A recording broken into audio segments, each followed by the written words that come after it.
Selamat datang di Universitas Pendidikan Indonesia. Saya Mas Haryono dan saya Hairunisa dari Prodi Pendidikan Manajemen Bisnis. Pada hari ini kami mengadakan acara seminar Young Entrepreneur 2013 yang dilaksanakan di Balai Pertemuan Universitas Pendidikan Indonesia dengan pembicaranya siapa nih? Saptori Sugiarto dan pembicara kedua yaitu Reza Nur Hilman. Beliau adalah Presiden Direktur dari Maici dan Kedai Digital. Ya, rekan-rekan pasti sudah pada kenal karena beliau pernah ditayangkan di acara Metro TV dan pernah ada di Kick Andy juga, dan saya yakin peserta yang akan hadir hari ini akan mendapatkan ilmu yang banyak dari beliau-beliau karena mereka adalah sebuah expert yang harus kita teladani dan kita bercontoh karena kita akan belajar menjadi seorang entrepreneur muda yang sukses dan pasti akan menginspirasi semua anak muda bangsa Indonesia. Oke, kita akan lihat acaranya seperti apa. Kita lanjut. Oke. Stop.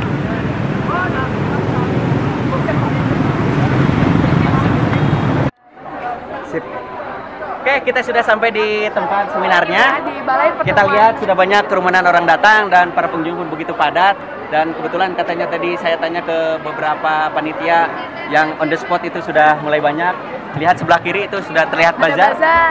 Gimana nih ini tanggapannya tentang acara ini? Acara ini sangat ramai sekali karena seluruh anak-anak UPI sudah datang ke sini. Terus ini bazarnya itu udah mulai ramai.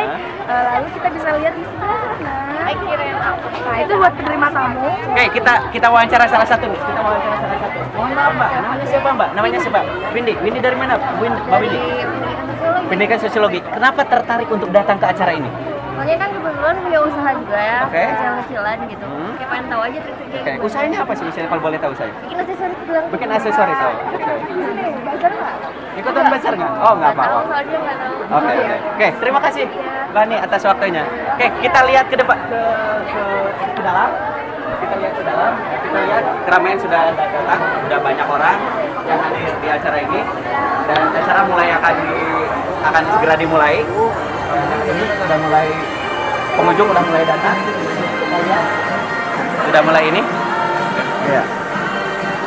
Mudah-mudahan acara ini hari ini sukses dan ada manfaat dan lancar buat semuanya.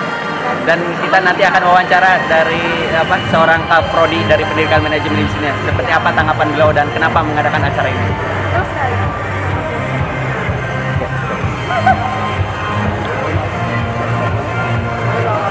Perwakilan dari manajemen Universitas Pendidikan Indonesia. Kita sudah bersama Kaprodi dari Pendidikan Manajemen Bisnis. Kita mau wawancara sedikit bagaimana pendapat beliau tentang acara ini. Apa yang 2013 ini dengan bertemakan di kreatif entrepreneur yang didukung langsung oleh Spektrum.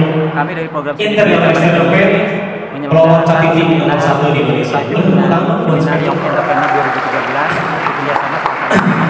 Jadi sebenarnya boleh saya ceritakan sedikit mengangkat bahwa Spektrum pendidikan PNID apa sih latar belakangnya seminar ini diadakan?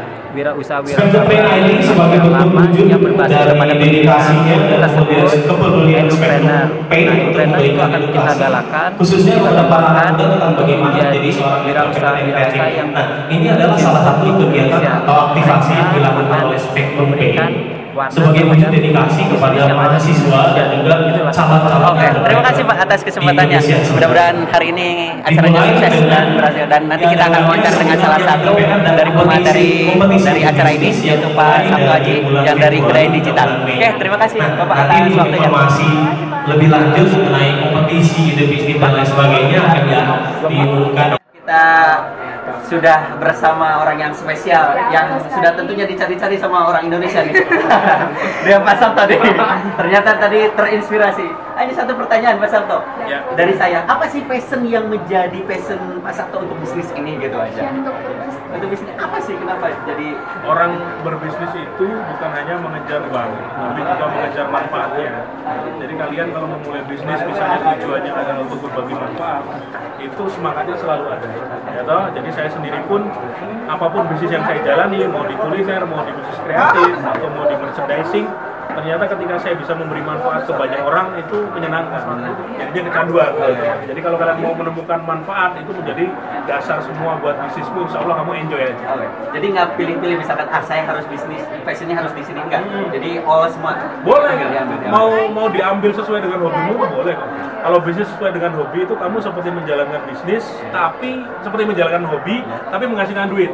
Itu banyak, misalnya aku nggak seneng urusan motor nih, nggak seneng balapan, tiba-tiba aku berbisnis motor kan nggak ada soulnya gitu loh.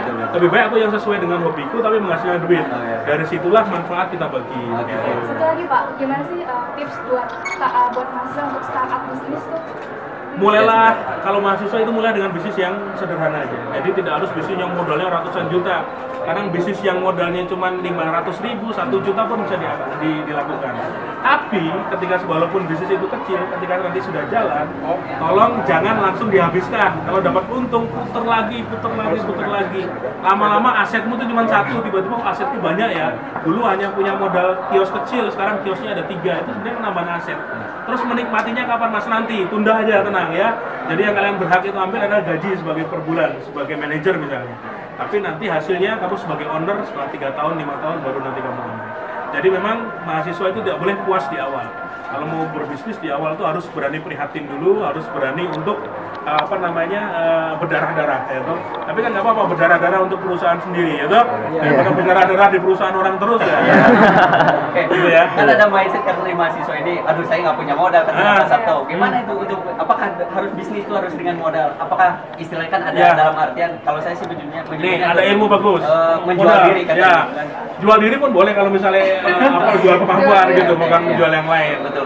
Jadi maklar itu bisnis tanpa modal. Ya toh, mau maklar rumah, mau maklar apapun, itu modal apa? Kamu bisa jualan produk orang lain.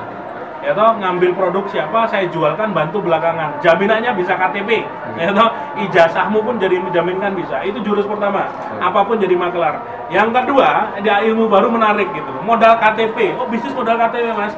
Kamu datang ke toko komputer, ya toh, kasih KTP, ya toh, kamu kredit laptop.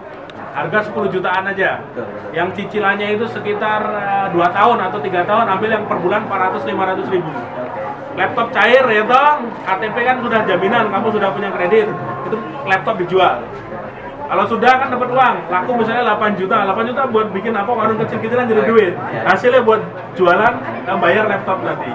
Jadi nanti laptop lunas walaupun nggak punya laptop, tapi bisnis sudah jalan. Ya, banyak akal lah. Jadi orang kalau nanti berpikir, nggak punya modal Mas, ternyata pakai duit orang lain nih. Oke. Untuk satu kalimat pesan buat nanti yang contoh nih, gimana pesan Pak Sabto buat mereka calon-calon pebisnis nanti ini, calon pebisnis baru ini? Pesannya sebenarnya sudah banyak banget tadi di seminar ya. Jadi mulailah bergerak sekarang karena 5 tahun ke depan adalah kamu yang kamu lakukan sesuatu yang kamu lakukan hari ini. Jadi 5 tahun ke depan adalah kamu yang sesuatunya itu kamu mulai dari ini. Kalau kamu sekarang masih malas-malasan, 5 tahun ke depan berarti ya masih malas-malasan juga ya, masih terdampar gitu. Tapi kalau sekarang sudah bergerak, insya Allah 5 tahun lagi sudah santai di pinggir pantai, oke? Gitu ya, sukses buat semuanya. Terima kasih Pak Sabto atas waktunya, salam buat semuanya, dan mudah-mudahan kita bertemu lagi di lain kesempatan. Terima kasih. Reporter dari kami, saya Mas Aryono. Dan saya Runisa. Saya Sabto. Terima kasih. Warahmatullahi wabarakatuh. Jadi entrepreneur. Karena kepepet. Kami akan minta mulai bulan depan uang saku dihentikan. Ada yang berani? Tadi saya ngomong, ha? Ada yang berani? Sudah. Alhamdulillah, tepuk tangan dong, yang sudah dong. Sudah ambil orang tua yang masih